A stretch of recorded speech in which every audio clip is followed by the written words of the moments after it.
Den Kolonialismus, meine Damen und Herren, haben wir im Geschichtsunterricht alle durchgenommen. Eine vergangene Epoche, möchte man meinen, in der sich westliche Mächte anmaßten, andere Länder zu besetzen und deren Bevölkerung zu unterdrücken. Doch mein heutiger Gast, Pankaj Mishra, sagt, der Kolonialismus ist mitnichten vorbei, sondern dem westlichen Denken nach wie vor tief eingeschrieben, in Form einer ungehörigen Arroganz. Diese Arroganz könnte den Westen umso teurer zu stehen kommen, als der Westen selbst ein Auslaufmodell darstellt. Diese Diagnose will ich heute besser verstehen und mit meinem Gast diskutieren, wie eine echte Verständigung zwischen Orient und Okzident aussehen könnte. Ich freue mich sehr, dass Pankaj Mishra unsere Einladung angenommen hat. Er ist ein vielfach ausgezeichneter Schriftsteller und schreibt Essays für renommierte Zeitungen wie die New York Times oder den Guardian. Und er ist in London ebenso zu Hause wie in einem kleinen Dorf im Himalaya. Herzlich willkommen, Herr Mishra. Thank you. Herr Mishra, Sie haben 2012 dieses Buch geschrieben, Aus den Ruinen des Empires, die Revolte gegen den Westen und der Wiederaufstieg Asiens. Und dieses Buch ist vielfach preisgekrönt worden. Sie wurden damit auch bei uns berühmt. Sie erzählen die Kolonialgeschichte eigentlich aus der Sicht des Ostens. Und Sie sagen in diesem Buch aber auch, die Kolonialgeschichte ist nicht vorbei. Woran machen Sie das fest? Well, it isn't over because I think people in large parts of Asia are still responding to that history. That history has been forgotten largely in Western Europe by people who once ruled large parts of Asia. But people are still coming back to that history, taking it up in surprisingly radical ways. So that history is very much alive in that part of the world. And you can see that reflected in the way the Chinese, for instance, respond to the United States or to Europe today. Können Sie ein Beispiel geben? Well, in just the way they keep invoking the century of humiliation. Now, what is that, a century of humiliation? That is a century of Western powers forcing China to do things that they wanted China to do, such as give them bases, naval bases, make their customs, for instance, dependent on Western powers. So many surrenders of sovereignty, so many humiliations that Western powers imposed on China. And that memory is still alive. That memory is at the basis of Chinese nationalism today. Vielleicht lohnt es sich mal kurz eine Karte anzusehen. Ich habe eine mitgebracht von 1914. Da sieht man einfach einmal den Ausmaß der Kolonialisierung. Ich glaube, man kann diese Karte gar nicht genügend oft ansehen. Beispielsweise in rosa das britische Empire, riesengroß, und eben zum Beispiel auch in Indien natürlich. Alles zugedeckt von dieser Farbe. Jetzt haben Sie vorhin gesagt, ein Grund dafür, dass der Kolonialismus nicht vorbei ist, ist sozusagen dieses Resentment, dieses immer noch Übelnehmen dieser Geschichte. Ist denn dieses Nicht-Vorbeigehen eigentlich vor allem diese historische Last? Well, absolutely. I mean, I think, starting the late 19th century, practically every country in Europe wanted an empire for itself. The British had got it first. The French followed. And then the Germans, after they reunited, they wanted an empire for themselves. Even Italy wanted an empire for itself. And, they wanted for instance, they wanted a base in China. Now, this is an extraordinary phenomenon, people going out, ruling people in Asia, dominating their economies, occupying their territories, and saying that you have to now do things our way, the way we tell you to. Now we know that competitive imperialism in Europe itself essentially led to two major world wars. These were people wanting, the Germans wanted an empire of their own. It turned out that by the time they came to the game was pretty much over. So they wanted an empire in Europe itself, and that led to the Second World War, as we know. So that history, I don't know why people think that history went away. That history is still with us. That history has shaped the modern world. So imperialism lies at the very basis of the modern world. And by which we can be more specific, we can talk about a form of economic growth that continuously depends upon expansion. Expansion of markets, expansion of production. And for that, you need to go out into the world. You constantly need to go out into the world and find new territories, commodities, markets. So it's very much linked with the ideology of the modern world, which is one of expansion. And that history is not over. That history, we kind of, in a way, at this moment, we are seeing the climax of that. And we see that reflected in all kinds of things. Das ist genau Ihr Punkt, oder? Dass Sie sagen, es geht nicht nur darum, dass diese Geschichte passiert ist, da kann man sich dafür entschuldigen, möglicherweise oder mit großer Wahrscheinlichkeit hat man das viel zu wenig getan. Aber selbst wenn man das getan hätte, ist es nach wie vor so, dass es irgendwie eine Form von Neokolonialisierung gibt. Eine Möglichkeit, das zum Ausdruck zu bringen, ist ja derjenige, dass immer wieder Leute darauf hinweisen, im Grunde genommen ist der Westen geprägt von einer Doppelmoral. Man spricht immer von diesen Menschenrechten, aber wenn es darum geht, in der globalen Wirtschaft Menschenrechte zu berücksichtigen, wird zu wenig getan. Ist das ein Argument, das Sie auch vertreten würden? Well, I think I'm a bit suspicious of that argument, to be honest, because I feel that obviously Western imperialism, European imperialism, caused a lot of damage in different parts of the world. But when we get into the business of seeking apologies, reparations, we are in some danger of being hypocritical because, imperialism, and I should clarify this, that imperialism is not a particularly Western product. It is practiced, it has been practiced by people in different parts of the world. Modern imperialism, of course, which is connected to capitalism, is a very different entity whatsoever from what we saw in the past with the Romans and the Ottomans. But that modern imperialism today is also practiced by countries like China, countries like India. They may not have territories abroad to conquer or to exploit, but if you look at the way they treat their minorities, their minority regions, that is very much a colonialist relationship. So when people in these countries say that we need the British Empire, we need the British to acknowledge historical injuries and institute some sort of justice, either through a system of reparations or something else, one has to ask those people, well, what about the Tibetans? What about the Kashmiris? How are you going to deliver justice to them? So I think, one is in danger of blinding oneself to all these other injustices that happen in some of these countries that are now emerging, that claim to, represent the victims of imperialism, when they themselves are imperialists in many cases. Aber das würde ja heißen, dass man gar nie Dinge wieder gut machen kann. Well, no, I'm not saying that, but I think there are many ways of delivering that kind of justice. And a system in which the elites themselves, who are at the same time the beneficiaries of modern-day imperialism, when they seek to present themselves as representatives of the victims of imperialism, I think we have to be very careful of this kind of hypocrisy. Okay. I'm not saying that we should completely dismiss the claims to justice. Of course, the relatives of people in Africa who were tortured by the British. There was that famous case a couple of years ago in the British courts of Kenyans who were tortured by the British. Many of them were killed by the British, making a legal claim. And that was absolutely right. But it's when the leadership, when the financial elites, when the political elites start saying that we need justice, I think we should be very skeptical of them. Etwas, was mir sehr klar wurde, als ich Ihr Buch gelesen habe, ist, dass Sie ja eigentlich auch so etwas sagen wie, wirkliche Verständigung funktioniert nur, wenn wir versuchen zu verstehen, was die jeweiligen Teile in der Welt eigentlich als welthistorisch bedeutende Ereignisse wahrnehmen. Und interessant ist ja, dass wir hier im Westen, sage ich jetzt mal ganz pauschal, natürlich sagen würden, Geschichte des 20. Jahrhunderts, wichtig sind die beiden Weltkriege, die Shoah, der Kalte Krieg, Fall der Mauer, das sind die großen bedeutenden Ereignisse.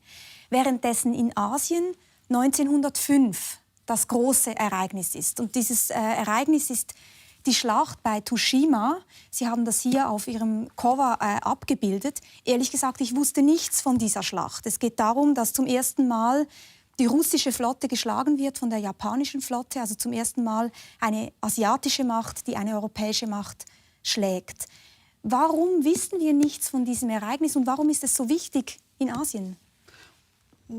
I think it's a problem everywhere, is that we are taught history in this very parochial, insular manner, where basically we are taught the history of our respective countries, our respective nation states, and maybe at best the regions or continents that our countries belong to. That means that we are largely unaware of, what happened in different parts of the world. How did different people around the world experience modern history? So it's a problem that has to be overcome, and one way of overcoming it is writing global history. And I think, in a way, I don't think of myself as a historian, but I do think that what I'm doing is an attempt to fill up these large holes in people's imagination and make them see that the history of the modern world, starting in the late 18th century, when our world that we now inhabit started to come together, that is a deeply interconnected history, that there is no part of it that you can see separately. For instance, you just mentioned the two world wars. We can say that we cannot see the two world wars disconnected from the project of imperialism. They were deeply connected. What did Hitler want? Hitler wanted to imitate the British Empire. The Germans wanted an empire of their own. And where did they first go? They went to Africa. Now, in Germany, there is now a trend, there is now a new emphasis on teaching colonial history. Most people are completely unaware that Germans had colonies in Africa and that there was a genocide there, which has been now being much talked about. There were concentration camps there. So what happened in Europe, the laboratory was actually in Africa. Hannah Arendt talked about this at great length in The Origins of Totalitarianism. So people have constantly, some of the wisest, some of the most intelligent writers and historians have constantly insisted that this history is one, that you cannot divide it into the history of Europe, the history of European imperialism, or the history of Japan or Russia, like the war you mentioned. So we have to really start thinking of this history as something that is whole, that cannot be divided up. Und was würden wir besser verstehen, wenn wir 1905 diese Schlacht kennen würden?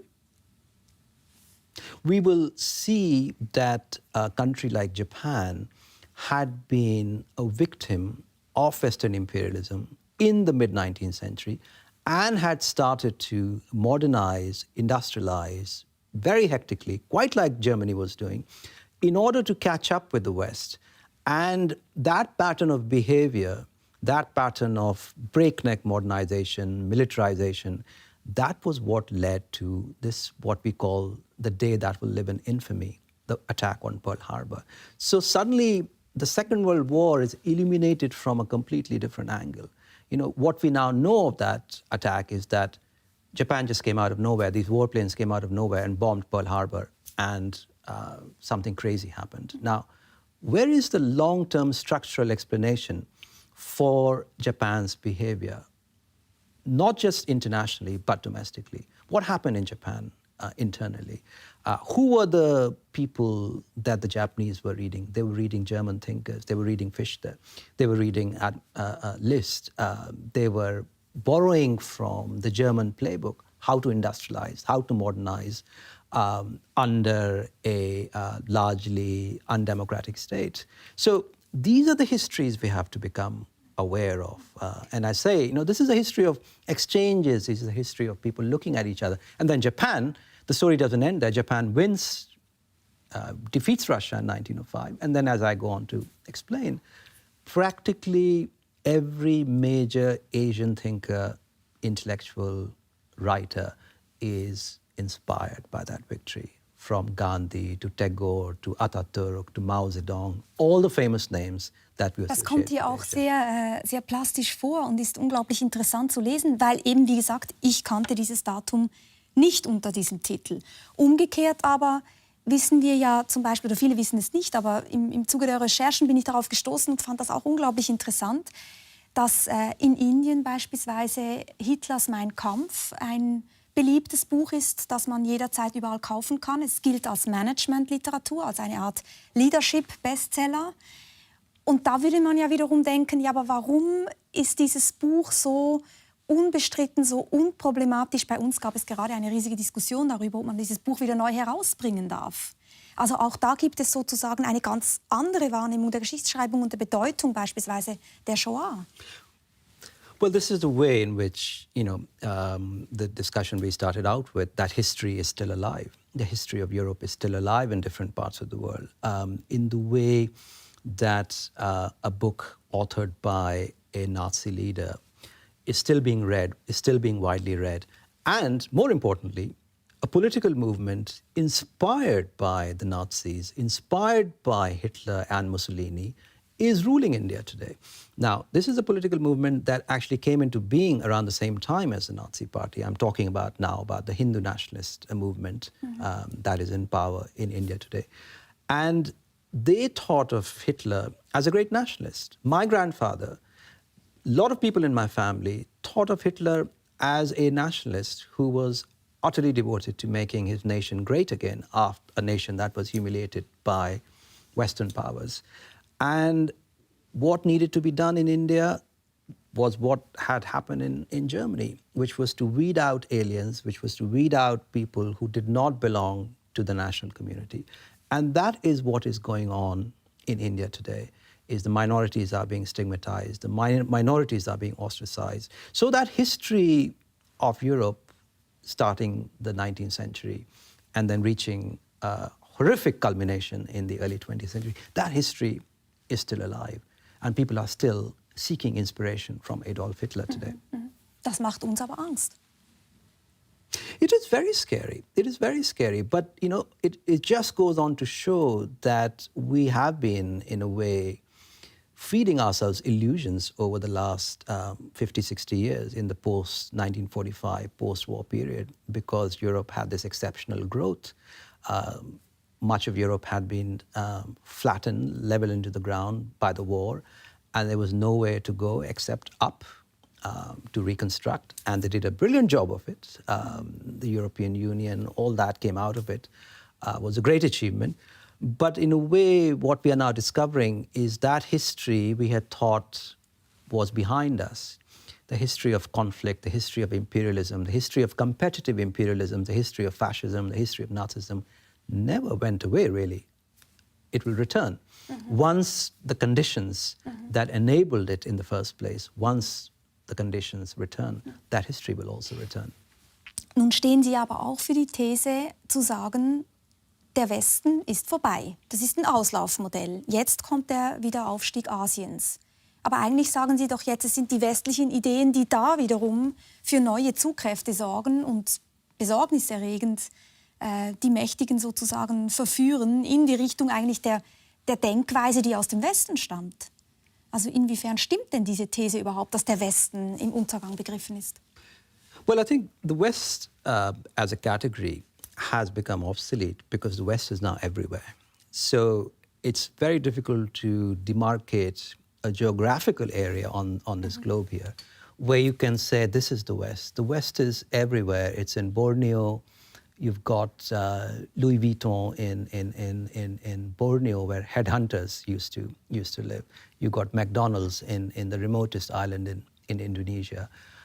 You've got the Western ideologies with nation state just everywhere. Also der Westen ist keine Region, sondern der Westen ist eine Denkweise. It's a state of mind. It's an ideology, and it's an ideology in this instance of modernity. Everyone wants to be modern.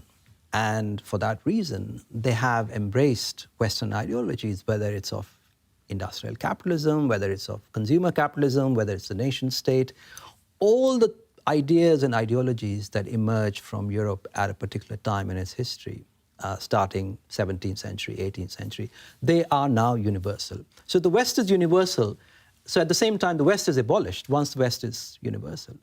And the history of the West travels to then different parts of the world and starts to repeat itself, with some variations, of course. And this is what we are seeing today. Moment, aber diese These muss ich noch mal verstehen. Sie sagen, der Westen schafft sich ab, weil er überall ist. Habe ich das richtig verstanden? Well, because the center of history moves elsewhere. It moves to parts of the world which have come late to the modern world, where the biggest experiments are now happening. Germany was at the center of Europe in the 19th century because that is where modernization was happening, urbanization was happening, industrialization was happening on a grand scale. Now, China is the center of the world because that is where all those processes are. India is at the center of the world because that is where the biggest experiment ever in democracy is happening today. Aber dann würde das doch bedeuten, dass der Aufstieg Asiens eigentlich in erster Linie ein ökonomischer Aufstieg ist. Mit der Denkweise, sagen wir mal ganz platt, mit der kapitalistischen Denkweise des Westens. Also kann man doch nicht sagen, der Westen liegt in Trümmern, sondern man würde einfach sagen, die Produktionszentren und vielleicht auch die Wachstumsraten verschieben sich in andere Regionen der Welt.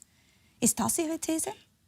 That's partly my thesis, but I think one has to qualify that. One has to qualify that because when pundits or journalists or people who write in the newspapers, when they talk about the rise of Asia, they talk about this in this very linear and I think extremely simplistic fashion. What they say is that basically what happened before, which was that the West became dominant because of certain advantages they had with industrialization.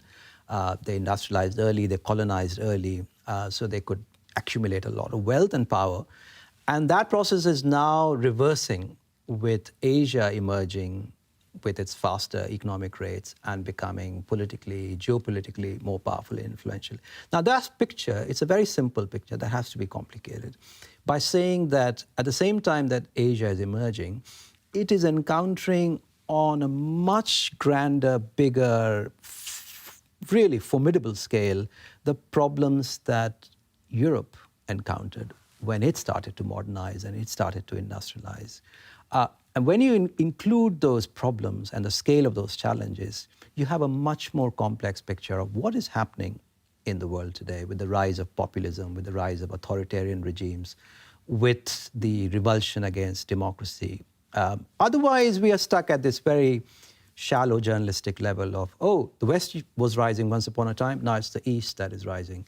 And that does not really get us anywhere, I think. Lassen Sie uns über diese Schwierigkeiten des Populismus später noch einmal sprechen. Ich möchte diese These noch besser verstehen, weil einerseits ist es jetzt so, dass Sie sagen, der Westen, der breitet sich eigentlich überall aus. Deswegen ist es nicht nur der Westen, eben im Sinne eines Territoriums, der jetzt mächtig ist.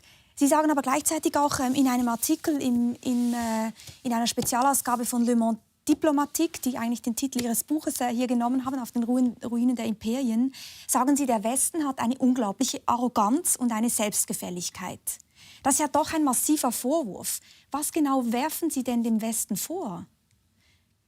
Well, außer den historischen Vorwurf sozusagen. Aber das kann es ja nicht alleine sein, das ist es auch nicht allein. My reproach is that, that Europe and America in the last, especially post-war period, historians, journalists, the culture at large has not paid adequate attention to the history of the non-West. That is my major reproach. And this is why we are so confused and bewildered right now. This is why our newspapers, our media is in a state of crisis, because it is unable to explain what is happening today, because it has not looked at this history as a history of the modern world, which cannot be divided. It is indivisible. And that is my major approach, to which, there are no easy solutions. But what I'm saying, when I'm talking about arrogance, I'm talking about intellectual arrogance. It's thinking that what happened in Europe stays in Europe. Once we've understood it, we moved on, never again will these phenomena occur. All of that is wrong, all of that is false, and it is now being proven true by the rise of right-wing, populist, authoritarian, far-right, xenophobic movements all across Europe today. We are seeing that history was false. That sense of complacency was misplaced. Und würden Sie denn sagen, wenn es die Kolonialgeschichte nicht gegeben hätte, würde es heute auch keine populistischen Strömungen geben in diesen Ländern? Also ist es so einfach, sozusagen die Kausalitäten zuzuweisen? There is no simple causality there. What I'm saying is that the modern world is a very problematic construct, from the late 18th century onwards. And those problems have manifested themselves periodically in Europe, first of all, and now increasingly in large parts of Asia. Those problems have manifested themselves as class conflict, as mass disaffection, as crisis in democratic representation, as the rise of authoritarian movements, as a rise of anti-Semitism, as a rise of all kinds of xenophobic movements. We've seen them over and over, all through the 19th century, in Germany, in France, even in England, which was much more established, much more successful liberal democracy. And those problems are now manifesting themselves in different parts of the world. Now, colonialism and imperialism was very much a product of the European 19th century. It was a result of countries starting to modernize, starting to emerge from traditional world of hierarchy, starting to look around, wherever they were, and to see that other countries are getting ahead, so we must catch up with them. That meant going out to Asia and Africa, finding new territories, finding new resources, finding new commodities, and industrializing, building up a large army. So that is modern history in a nutshell. Now, all of these were deeply, deeply, deeply problematic enterprises, which resulted in world wars, which resulted in genocide. And what I'm saying is that history has resumed. It actually never ended. There was this complacency after 1989 that history itself has ended, which was now more and more ridiculous. It sounds that it had never really ended. Das ist Fukuyamas These mit dem Ende der Geschichte, dass überall sich Demokratien installieren würden. Das hat nicht funktioniert. Aber wenn Sie diese Geschichte erzählen, dann muss man natürlich auch sagen, Sie sagen jetzt, das ist sozusagen die Geschichte, die sich fortsetzt. Aber was heute natürlich wirklich Angst macht, ist zum Beispiel die militärische Aufrüstung in Indien, in China oder auch das Gebaren von China in vielen Ländern Afrikas, wo man das Gefühl hat, auch da passiert eigentlich eine neue Form der Kolonialisierung, die sehr, sehr problematisch ist. Da würden Sie sagen, das ist eigentlich eine Fortsetzung der Geschichte. Sie sehen das in einem Bogen. Very much so, very much so. I mean, why do the imperatives of expansion, of feeding large populations, of finding living space for them, the imperatives that were first felt in Europe, and that led to countries militarizing, countries going to war with each other. Why should that imperative suddenly disappear? That imperative of seeking more resources, more commodities, more space, that is now felt by countries with large populations. Why did we ever think that it would disappear? So this is what I'm saying, that the modern world has had many problematic aspects to it from the very beginning, and that has caused most of its tragedies and disasters. And we were naive in thinking that when the West travels around the world, what we will see is a benign process, that democracy will triumph. This was foolish thinking. This was a thinking of people who had never actually really had a sense of tragedy. This is the experience of people living in the United States of America, which actually expanded in power while Europe shrunk. While Europe was devastated by 2 world wars, both the world wars actually empowered the United States militarily, industrially, financially, in every kind of way. So people living there could afford to think in these optimistic, naive, I would say incredibly, sometimes foolish terms. Now, I think people living elsewhere do not have to subscribe to this kind of thinking. We can now see how naive it was. Bleiben wir bei dieser Naivität. Da gibt es natürlich schon viele, die der Meinung sind, Moment mal, das lassen wir uns jetzt hier nicht vorwerfen, weil der Westen hat doch dazugelernt. Wir haben sowas wie die Menschenrechte nachher verbrieft. Wir haben ganz viele Dinge aufgearbeitet. Wir stehen heute ganz anders da. Wir stehen heute vielleicht anders wie vor den beiden Weltkriegen zu den Werten der Aufklärung. Wir stehen für einen Säkularismus ein, für einen Individualismus, für individuelle Freiheit. Das ist das, was den Westen ausmacht.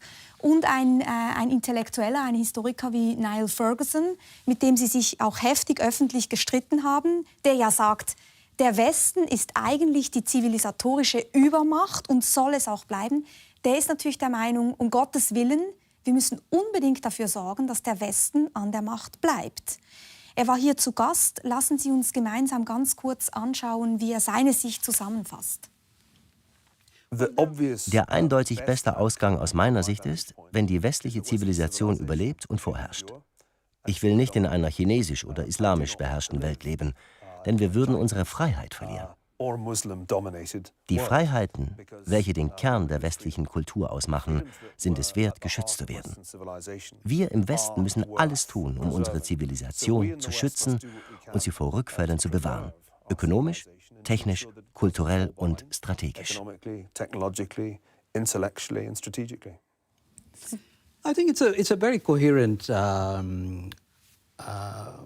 advocacy of Western supremacism. So it's a point of view that credits to the West a whole lot of qualities, moral qualities. Essentially, it credits the West with moral superiority.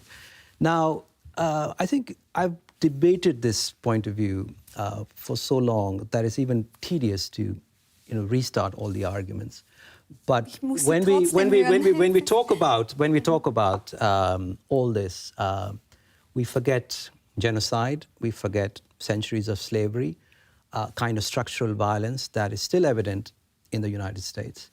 We forget about world wars, we forget about famines in different parts of the world, we forget about literally hundreds of colonial wars, of extermination of native peoples in Australia, New Zealand being wiped out. So let's not pretend, and this is why I'm saying that wherever we are in very different parts of the world, let's say that human violence, the instinct to dominate, the instinct to possess what others have, the instinct to crave what others have, these are universal instincts.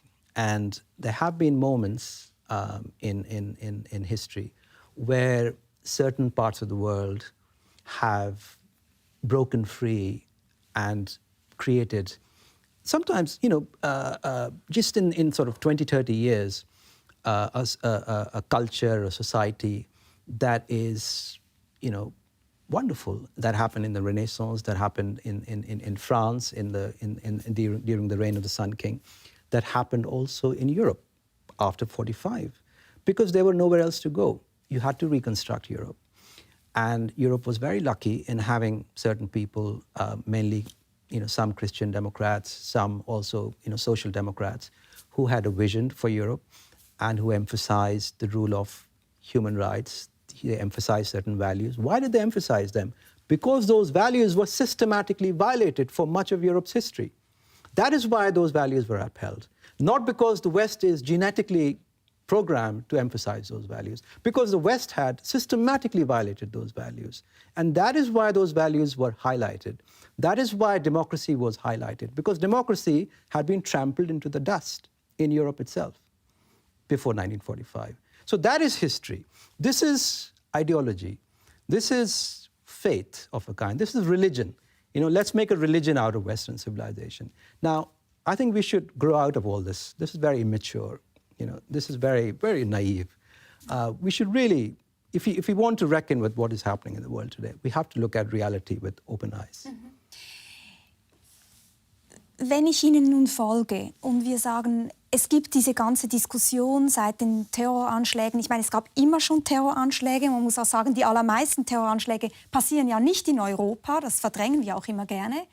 Aber wenn wir jetzt die großen Terroranschläge in Europa nehmen, denken wir an Paris, denken wir an Nizza, dann haben die Leute sehr stark dieses Gefühl von, wir müssen die westliche Gesellschaft mit diesen Werten, die Ferguson anmahnt, verteidigen.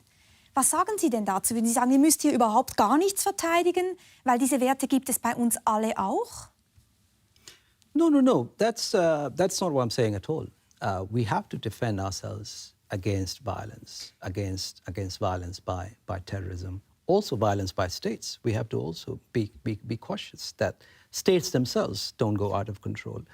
And we have seen states go out of control. We have seen the most powerful state in the world go out of control since 9/11, the United States, in the way it waged wars in different parts of the world, in the way it actually abolished war as an institution and basically has been engaged in a sort of endless war on terror involving torture, kidnapping, rendition, keeping people in prison for decades on end without them being charged. We have seen practically every Western value upheld since 1945. We've seen that being violated. So we have to guard against that as well.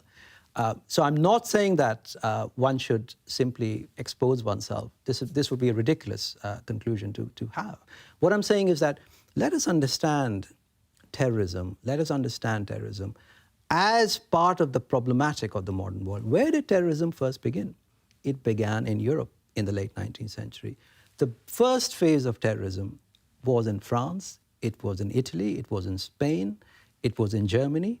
Bismarck banned the Social Democratic Party, blaming it for a range of terrorist attacks and assassination attempts. Heads of states were murdered by anarchists and terrorists and nihilists in the late 19th century, including one American president, the Spanish king. I mean, it's astounding when you look back at that history and you look at the kind of terrorists, the kind of nihilists that emerged in the late 19th century out of a disaffection with the state of their societies, where very unjust societies, very unequal societies, where the working classes were being worked into the ground. Young people did not have enough jobs, they were not properly educated. There was a lot of frustration, a lot of disaffection that went into these terrorist movements. And this was also an international terrorist movement led by immigrants, you know, in sometimes in very remote parts of the world, including India, including Beirut. So, you know, this international network that we are constantly obsessed with, have been obsessed with since 9/11, you can see that already in the late 19th century. You can already see it in the early 20th century. So when we talk about terrorism, to simply talk about it as this thing, as this opposition between Western civilization and Islamic fanatics, that's a disastrous misreading of the situation, which has actually got us deeper into this mess that we are in right now. Because of these misreadings, because of these endless wars waged on different Muslim countries, because of the invasion of Iraq, and which has led to the unraveling of the Middle East, including, you know, I think people like Neil Ferguson have been very much responsible. I think history will hold them responsible for giving people dangerous ideas that you were imperialists once, you can go in again, you can restore order, and bring democracy to this part of the world. These are the ideas that have led to the disaster that we are currently facing right now. Erlauben Sie mir trotzdem noch einen Punkt da einzubringen, weil ich glaube, es ist so wichtig, dass wir uns darüber austauschen, weil ich wirklich glaube, sehr, sehr viele Leute denken, so wie Ferguson denkt. Ein Punkt ist ja immer, dass man sagt, ja, aber Moment mal, mag schon sein, dass wir einige Probleme exportiert haben. Mag schon sein, dass wir ganz viele Dinge nicht richtig aufgearbeitet haben und jetzt kriegen wir die Quittung dafür. Aber was ist zum Beispiel mit der Stellung der Frau in anderen Ländern, wo wir den Eindruck haben, das ist doch nicht unsere Geschichte und wo die Angst besteht, dass ein Bild bezüglich des Wertes der Frau nun zu uns importiert wird, das wir nicht haben wollen, das uns nicht vereinbar scheint mit den Menschenrechten beispielsweise? Well, I think this is a very complex issue. You know, this is not to be seen again. You know, what I'm emphasizing all through this discussion is that if we start seeing it as an issue between East and West, between Islam and the West, or between the West and the non-West, we are going to end up taking essentially moralistic positions or feel-good positions that, you know, make us feel, okay, we did all this, we are so great, look at these people, so backward, so naive, you know, still catching up, still struggling. The whole idea of the rights of women, if we trace its history within the West itself, do you know when did the women get the right to vote in France? Sie fragen vielleicht besser nicht, wann die Schweiz das Frauenstimmrecht eingeführt hat, dann wird es nämlich noch peinlicher, aber reden Sie weiter. See, 70er Jahre, that's what I mean. So when we make these kinds of claims that, you know, so-and-so segment of the society, for instance, the lesbian and gay community, we know that the extension of rights to lesbians and gays is a very recent phenomenon in most of Europe, most of the West. So the idea that some part of the world is irredeemably backward because it has not extended the same rights, you know, one has to sort of examine what is actually really has been going on with the rights of gays and lesbians. I mean, it was a criminal offense until quite recently in Britain to have homosexual relations with a man. There are states, there have been in American states where you could go to prison for that. So when we talk about these issues, I think it's best to move away from this particular binary and acknowledge that the rights for women, the rights for minorities, which are, by the way, which nobody can argue today. No, not even the most powerful woman in the United States, Hillary Clinton, would not agree if someone said the rights for women have been secured and they are protected. Das ist vielleicht in der heutigen Zeit tatsächlich, wenn man in die USA blickt, ein bisschen schwierig, das zu behaupten. Das erinnert mich sehr an mein Gespräch mit Shireen El-Feki, die auch hier war und die Sicht quasi aus Ägypten hier dargelegt hat und erzählt hat, wie im Grunde genommen die Reiseerzählung von Flaubert, der dem Nil entlang gereist ist, wie er da sehr bunt schildert, welche Freizügigkeit da geherrscht hat. Er war ganz begeistert über die Zustände in den Harems, in den Zuständen in den Boudoirs, wo man sich sehr freizügig mit der Sexualität vergnügen konnte. Und sie erzählt die Geschichte der Sexualität so, dass sie eigentlich genau ihre These bestätigt. Es war der Imperialismus, der Kolonialismus, der im Grunde genommen oder eine Reaktion darauf im Endeffekt, dass man gesagt hat, man möchte so freizügig wie die Westler eben schlussendlich nicht sein.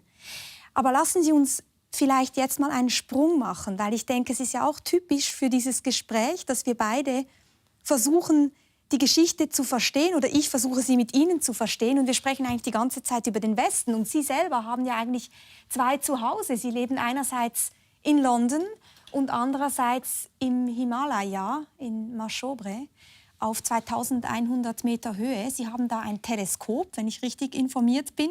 Und wenn ich Sie lese, habe ich manchmal den Eindruck, Sie versuchen wie von oben auf diese Welt zu gucken. Das ist ja eigentlich ein Ding der Unmöglichkeit. Aber vielleicht können Sie mir doch sagen, was sehe ich, wenn ich bei Ihnen bin? Wie sieht die Welt aus, wenn man hier im Himalaya steht? I look out from my balcony on Tibet. I see the mountains, and beyond the mountains is Tibet. So I face Tibet. But I think the fact that I live in a village with 2,000 people in it has given me, and I realize this more and more, has given me a very different perspective on what has been happening in India over the last 20 years of globalization, of global capitalism, and also in different parts of the world. I think one of the problems today with much of journalism, much of what I do, is that people have become disconnected from the experiences of large populations still living in small towns and villages around Asia. We have all assumed that they're all going to move to the big cities, and that, essentially large populations in countries like India and China, which have always lived in rural areas, are going to eventually live in cities. Now, that project is in danger, primarily for environmental reasons. And we realized that we didn't really pay much attention to what was going on in these villages. What was this process whereby people moved from the village to the big city? Now, that is the process that defines the European 19th century. That is what Flaubert is writing about in his fiction. That's what Balzac is writing about. And that is also going on in large parts of India and China today. And we don't really have people monitoring that very closely. And especially journalism has been missing. And one reason why I've been missing a lot of political consequences of this change, of this enormous change. So my role, as it has been defined just by my living here, is to be alert to the experiences of these people who do not feature in these magazines that you and I read. Sie haben auch eine große Affinität zu Gandhi, eine große Affinität zu Tagore, dem großen, eigentlich dem ersten Nobelpreisträger aus dem asiatischen Raum für Literatur, der großartige Dichter.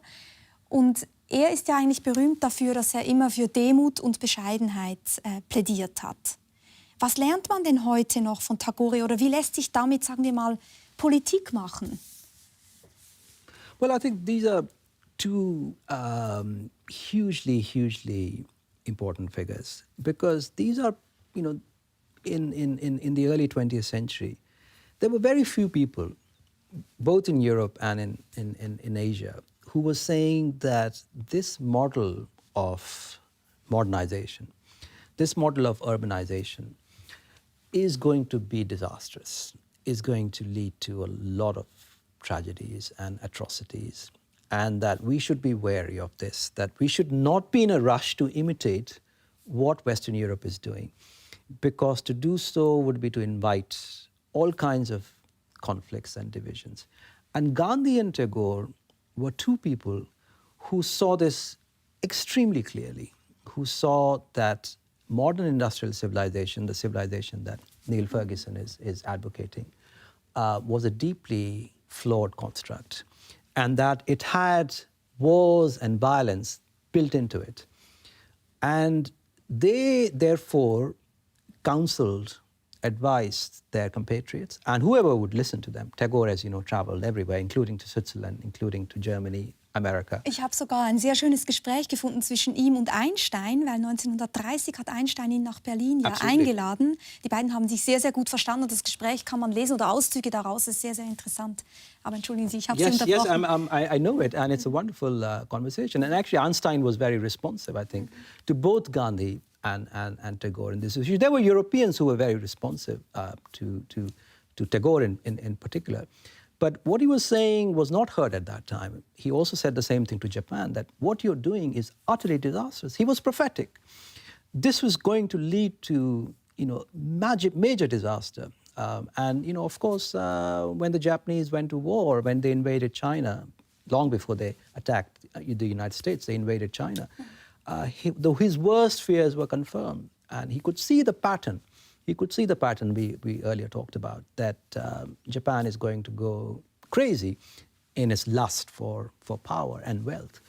And this is what he was warning against all this time, and telling people, whether he was meeting the President of the United States or whether he was talking to audiences in Argentina, that we have to be really careful about this. Otherwise, our societies will end up resembling European societies, and we will import all the pathologies, all the problems that they are currently suffering from right now.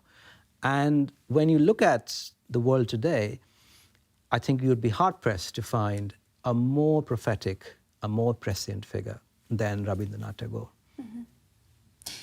Ich frage nun trotzdem wieder mit meinem unglaublich westlich verbrämten Hintergrund, weil ich keinen anderen habe. Mir ist in diesem Zusammenhang Martha Nussbaum eingefallen, die große politische Philosophin aus den USA. Die hat ein Buch geschrieben vor ein paar Jahren, Politische Emotionen. Sie plädiert darin, dafür zu sagen, wir können Politik nicht nur mit Argumenten betreiben, wir brauchen Gefühle. Und sie seziert darin zum Beispiel Reden von Martin Luther King und zeigt auf, oder Roosevelt, dass die großen politischen Veränderungen mit Emotionen eigentlich ihren Anfang genommen haben. Und ein ganz, ganz großes Kapitel ist Tagore gewidmet. Und sie sagt, im Grunde genommen fehlt uns heute so etwas wie eine Politik des Mitgefühls. Und jetzt kommt meine Frage, die eben vielleicht wahnsinnig naiv klingt. Ist das nicht so ein romantisches Bild? Wir könnten einander eben mit Demut und Bescheidenheit, mit Mitgefühl begegnen und damit die Welt verändern? Ich kann das nicht richtig einordnen. No, I think empathy and compassion have definitely not had the role they should have in a democratic society. When we talk about democracy, we talk about people making choices informed by reason, informed by self-interest. So the biggest theorists of the modern world that we inhabit today, whether it's Adam Smith, Montesquieu, any number of French or English thinkers or Scottish thinkers one can think of, Kant, they certainly talked about sympathy, they talked about the importance of compassion, but the priority was placed on the idea of rationality, on self-interest. And in a way, that is what has been powering the modern world, that we identify our self-interest. And somehow that self-interest coincides with the self-interest of other people and leads to general welfare. That is Genau, und wenn es nicht zueinander passt, dann haben wir noch so etwas wie Rechte, die dafür sorgen, dass die Freiheit des Einzelnen nur so weit geht, wie die Rechte des anderen wieder beginnen. Also Rechte, Rationalität, Eigeninteresse, Argumente. Absolutely, yeah. So rule of law has come in to exercise, a degree of regulation, to have a system of checking individual behavior so that that individual does not, trespass on the rights of others. Now, what people like Tagore were arguing for, that this is a very impoverished way of thinking about human relations, that it does not take into account the very powerful human emotions of sympathy, of compassion, of feeling for other people, of acknowledging that none of us can exist isolated from other people, that we are all in relations of interdependence. And having acknowledged that, he wanted to emphasize that every time people come together to form a community, whether it's a nation, whether it's a small church group, what is really important is, first of all, trust. What's important is empathy. What's important is sympathy, and we have lost sight of those values. So, when Martha Nussbaum talks about the role of emotions, I think I reviewed one of her books, and this point did come up, that democracy really rests on acknowledging the dignity of another human being, and that acknowledgement contains the possibility of sympathy and of compassion. I think we have become too coldly rationalistic in the way we conceive of ourselves in relations to other people and the way we conceive of our societies. And political theory, has very little place for it. Genau, und ich verstehe, was Sie meinen, aber machen wir den Bogen zurück zum Anfang des Gesprächs. Sie haben sehr früh erwähnt, dass ein großes Problem Nationalismen und auch der Populismus ist in vielen, vielen Ländern. Sie haben die Hindu-Nationalisten erwähnt, aber das ist ja nicht das einzige Land. Wir sehen auf der ganzen Welt populistische Strömungen explodieren. Und eigentlich kann man sagen, wir leben in einer wirklich schwierigen Zeit, die mir persönlich auch große Sorgen macht. Und ich weiß, dass Ihr nächstes Buch sich mit dem Phänomen des Hasses beschäftigen wird. Der Hass, der eigentlich umspannend im Moment die Welt beschäftigt. Und da frage ich mich, muss man dem Hass nicht so etwas wie einfach Rechte und Argumente entgegensetzen? Nützt es etwas zu sagen, ja, lasst uns wieder mehr Mitgefühl empfinden? Ich weiß nicht recht, ob wir damit den Hass besiegen können. Well, I think, this is a problem, again, to go back to our earlier discussion, that this is a problem that was identified right from the beginning by Rousseau. And then, I think in the 19th century, by Tocqueville. He went to America in the 1930s and saw this new society coming to being, a society based upon individualism, society based upon self-interest. Also a society based upon competition, because the old hierarchies had been abolished. Now everyone was in competition with everyone else. And he very clearly identified the political dangers of that, which was that people will start to resent other people that they are competing with. And that resentment, that restlessness, that frustration will eventually end in them craving for a strong man, for someone who can come in and impose order. So the movement from individualism to despotism that we now see today was charted, was mapped already in the 19th century. So in a way, it's not surprising at all, I think, what is happening today. It has happened many times before. And it is happening on a much, much bigger scale because there is a massive global economic crisis and practically every country is struck. And young people in particular feel very frustrated. They find their future. I think for the first time, you could say in the history of the modern world, we have young people who cannot think of a better future. And their parents cannot think of a better future for their children. This is a massive shift. This is a massive shift. It's never happened before in 200 years where parents worry about a future for their children. And in these circumstances, I think there's been an exponential rise in ressentiment of people just basically deeply resentful of the inequalities in their society. If they are already rich and middle class, they are fearful of the masses that are assuming power or want to assume power. Basically, it's a state of what Hannah Arendt called a kind of negative solidarity, where we've all been brought together on this global arena, and we find ourselves, really very restless and resentful, competing with each other. And one reason why we are so vulnerable to these strongmen who come and offer us simplistic formulas. Wenn wir über diese Wut sprechen, dann stelle ich mir auch die Frage, ist eigentlich die Wut der Menschen, die, sagen wir mal, irgendwo in Deutschland Flüchtlingsheime anzünden, und die Wut der Menschen, die dem IS beitreten, ist das dieselbe Wut? Well, it has similar sources. It's not the same anger. One is obviously more destructive and murderous than the other.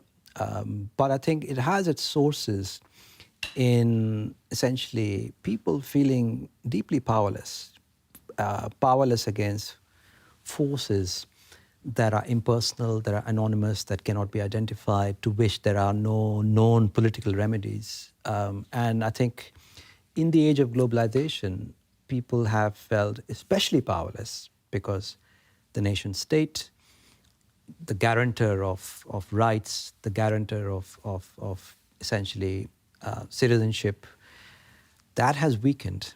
And so people feel much, much more exposed to these vast impersonal forces. We talked about terrorism early on and why it erupted in the late 19th century because of the arrival of global capitalism and new inequalities, also international migration. Some of those events are recurring now. You have a lot of migration, you have a lot of refugee movement from countries that are falling apart, states. And at the same time, the nation state is struggling to cope because the nation state has surrendered a lot of its sovereignty. And it cannot intervene in the same way it was able to previously. And at one level, you see that problem manifesting itself everywhere. Und wenn wir noch einmal an Sie denken mit Ihrem Teleskop in Mashobra, was würden Sie denken, wenn Sie von oben auf die Welt blicken könnten? Was braucht diese Welt? Eine große Frage, aber was braucht unsere Welt, damit diese Globalisierung irgendwie zu einem, sagen wir, einer Geschichte wird, die die Menschen irgendwie wirklich auch im richtigen Sinne zusammenbringt? Well, I think it definitely needs a sense, an ability, a confidence that we can change things. This state in which you feel utterly helpless, utterly powerless, and feel that your destiny is being decided by people somewhere that you don't identify with, that you cannot even identify sometimes. That is a feeling that is leading people, that is forcing people to all kinds of extremist solutions. It's leading them to demagogues, it's leading them to murderous movements like Islamic State. It's forcing people to take the law into their own hands, like bombing refugee centers and so on. I think this notion that as an individual, in concert with other individuals, you can exercise a degree of sovereignty, a degree of control and power over your life. Without that feeling, I think this phenomenon is going to get only worse. And this is, how do we get to that state? This is the biggest question right now. This is the biggest challenge before us. But we will not be able to solve that challenge if we do not acknowledge, if we do not diagnose the situation correctly. If we get stuck with this West versus East, Islam versus West, Islam versus Europe, we're never going to get anywhere. Da sind wir eigentlich wieder am Anfang unserer These. Herr Mishra, mir ist im Zusammenhang immer wieder eingefallen, das Zitat von Georg Gadamer, der mal gesagt hat, die Geschichte gehört nicht uns, sondern wir gehören der Geschichte. Ich glaube, das ist die Essenz dessen, was Sie erzählen, die Essenz vielleicht auch unseres Gesprächs. Ich bedanke mich ganz herzlich, Herr Mishra, dass Sie hier waren. Dankeschön. Thank you.